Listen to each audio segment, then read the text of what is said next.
किन शब्दों में धन्यवाद दूं।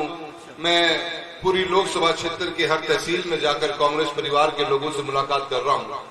उसी के तहत आज आपके बीच लाहौर में आया हूं। मेरे को उम्मीद भी नहीं थी कि मुझे इस तरीके का आपका गर्मजोशी के साथ स्वागत मेरे को मिलेगा। खुले मन के साथ में और इस जज्बे के साथ में आप मेरा स्वागत करोगे।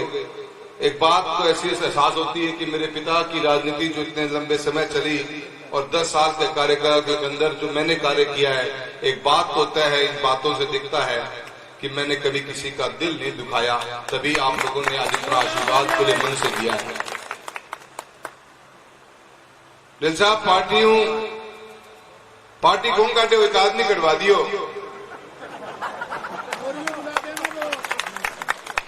मैं कभी सोचे कौन जिंदगी के अंदर एक हमारे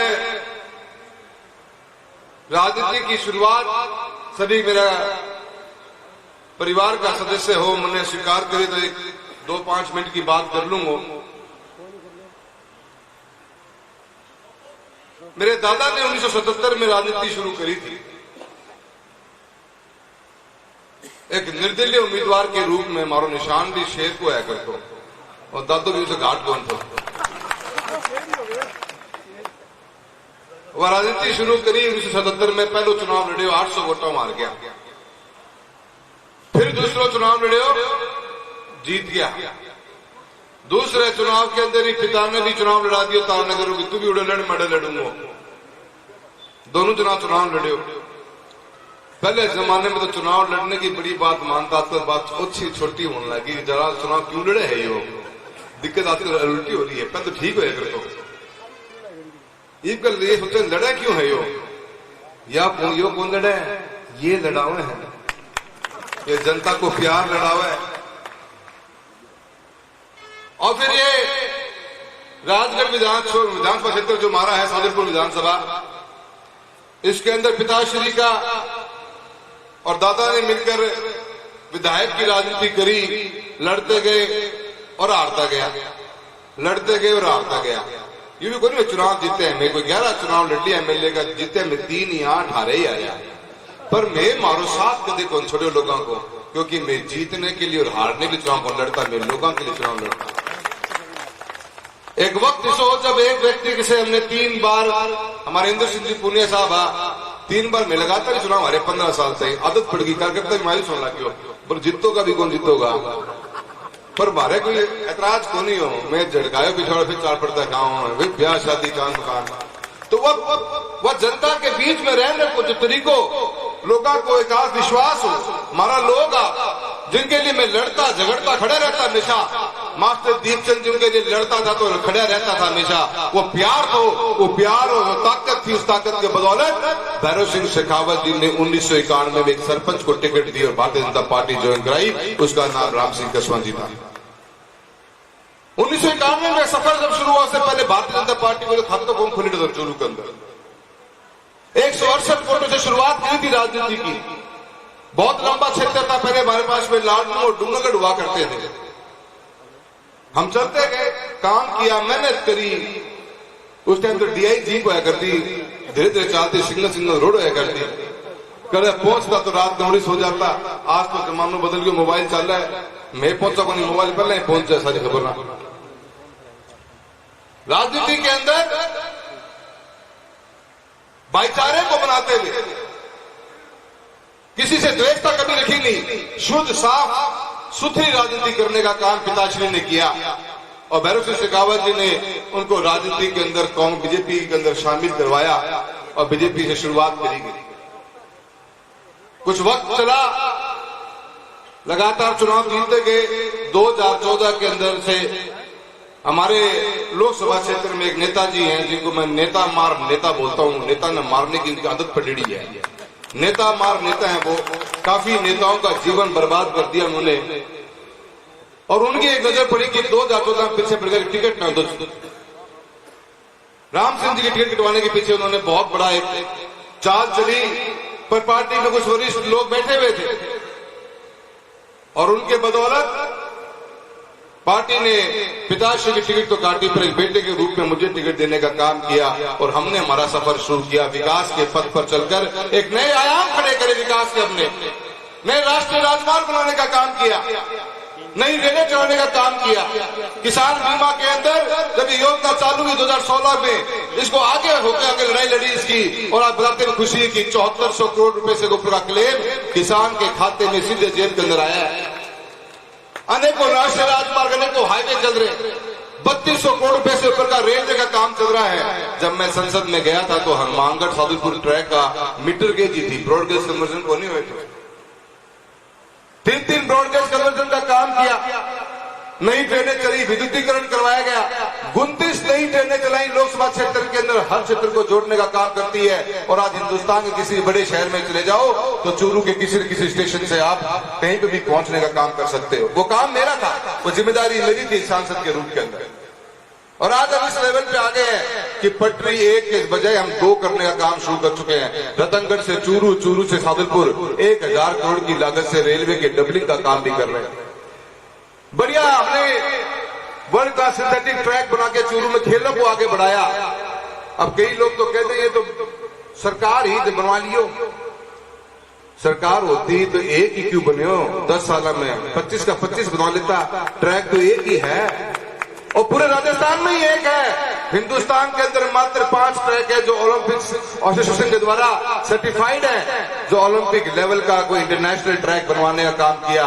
मेहनत करिए, काम के पीछे भागे हैं। बीमा खाली चूरू लोकसभा क्षेत्र में क्यों आया, आस पड़ोस वाला क्यों को नहीं आवा है। छोरो किम किम काम करे तो काम पर माटी तो ना गिरो, धन स्वाई ना हो तो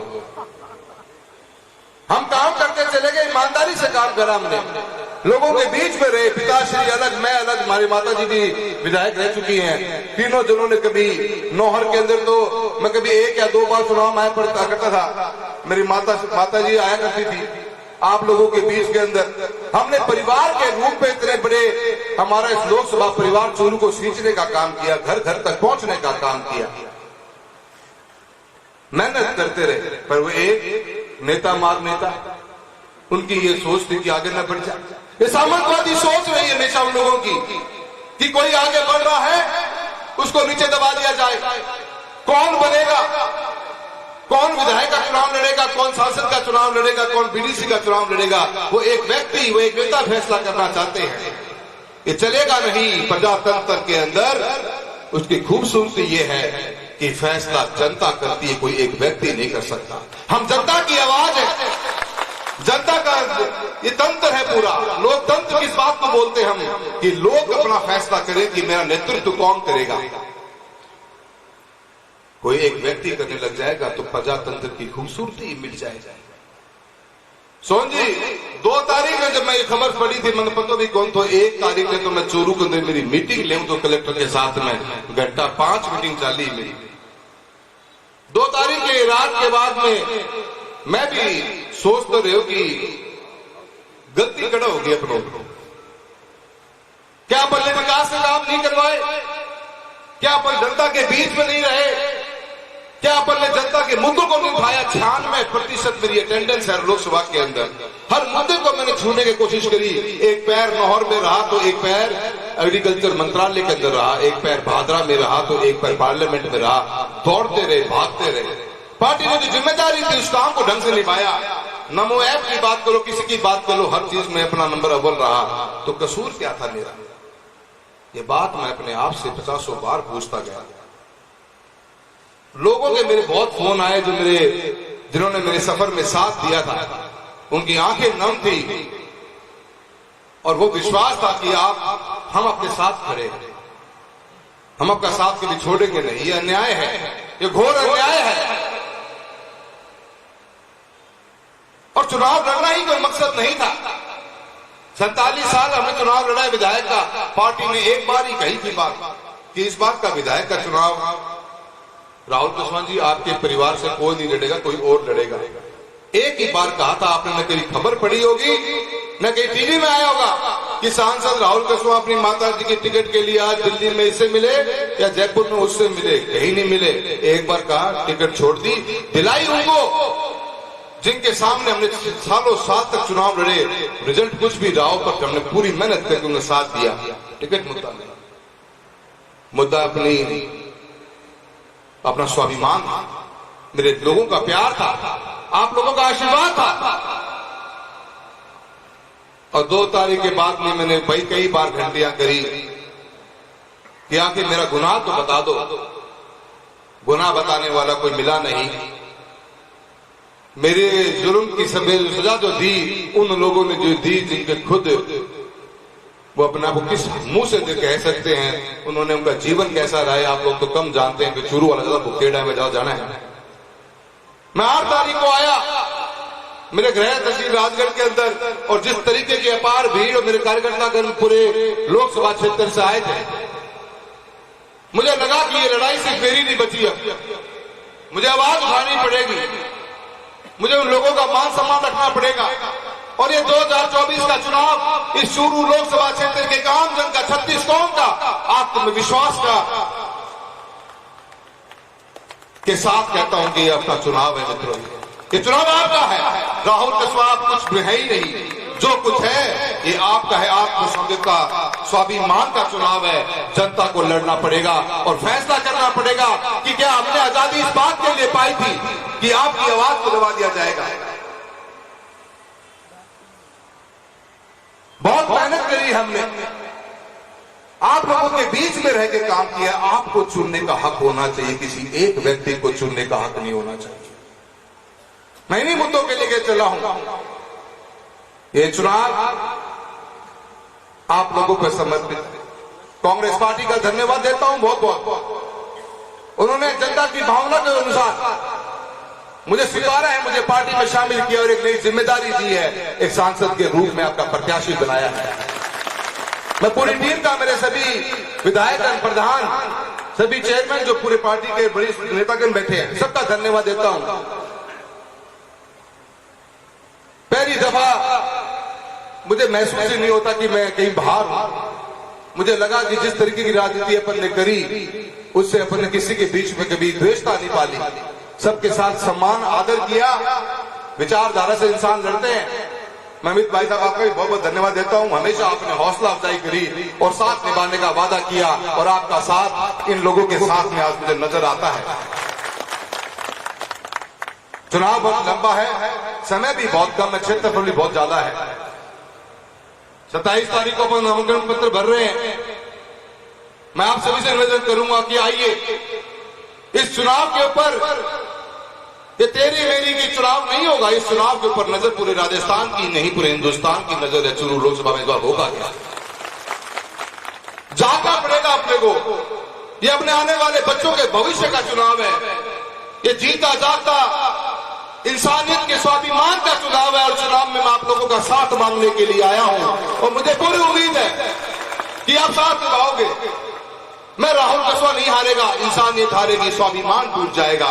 कल को आप ये मांग के चलना कि बहुत गलत इसका असर पड़ने वाला है हमारे आने वाले जीवन के ऊपर। इसलिए हमने आजादी नहीं मांगी थी, इसलिए हमने लड़ाइयां नहीं लड़ी थी। सामंतवादी सोच के लोग जो कल भी दबाया करते थे, आज भी तोड़ने की कोशिश करते हैं। टूटेंगे नहीं, लड़ेंगे, और जो लड़ते हैं वो जीतते हैं। इन्हीं शब्दों के साथ आप सभी का बहुत बहुत धन्यवाद करता हूं। जय हिंद, जय भारत। धन्यवाद राहुल जी, बड़े मार्मिक अपील आपने की है। और मैं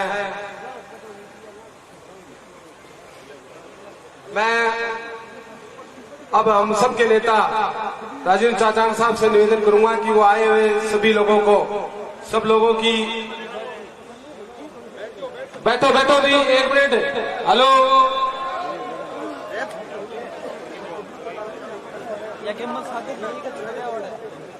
राजेंद्र चाचान साहब से निवेदन है,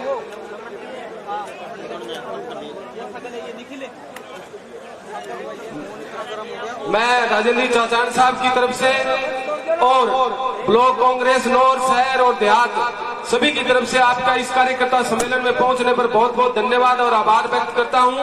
और आप सबके लिए राजेंद्र चाचान साहब की ओर से जो भोज रखा गया है, इसलिए आप सभी शांतिपूर्ण और आराम से